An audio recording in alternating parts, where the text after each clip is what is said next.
আজকে আমি কাঁচা বড়ইয়ের আচার করব। দেখলে বড়ইগুলো পাকা হতে পারে, আসলে বাড়ি থেকে আনতে আনতে এই অবস্থা। আর আমাদের বড়ই হচ্ছে সবার ক্রাশ বড়ই আর কি, টক বড়ই তো, বেশি টকও না আবার মিষ্টি মিষ্টি, জাস্ট পাগল আমাদের বড়ইয়ের জন্য সবাই।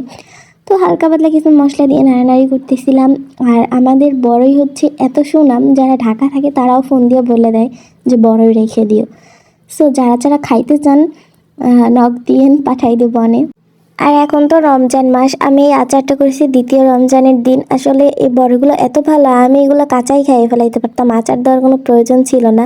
বাট কি আর করার, এই রমজান মাসে তো আর এগুলো এরকম কাঁচা রাখা যায় না, তাহলে তো নষ্ট হয়ে যাবে আর দেখলে আমার খাইতে মন চাইবে। তো আর কি করার, একটু ফ্রিজ আপ করার জন্যই আসলে আচারটা দেওয়া। আর কিছু আচার আমি বাসায় নিয়ে যাব আমার ভাই বোনদের জন্য, আর কিছু আচার আমি রেখে দেবো। তো অ্যাট লাস্ট এই মোমেন্টে আমার আচারটা দেখে যে কী মনে হয়েছে। যাই হোক, টেস্টের ব্যাপারে যদি বলি তাহলে কোনো কম্প্রোমাইজ নাই, ভিনেগার টিনেগার দিয়ে দিলাম যাতে বেশি দিন স্টোরেজ থাকে, চিলি ফ্লেক্স, গোলমরিচের গুঁড়া, তারপরে সব কিছু দিয়ে। তো এই মোমেন্টে আমার রান্না শেষ। তো সবাই ভালো থাকবেন, সুস্থ থাকবেন, আল্লাহ হাফিজ। লাইক, কমেন্ট, সাবস্ক্রাইব, শেয়ার করে পাশে থাকবেন।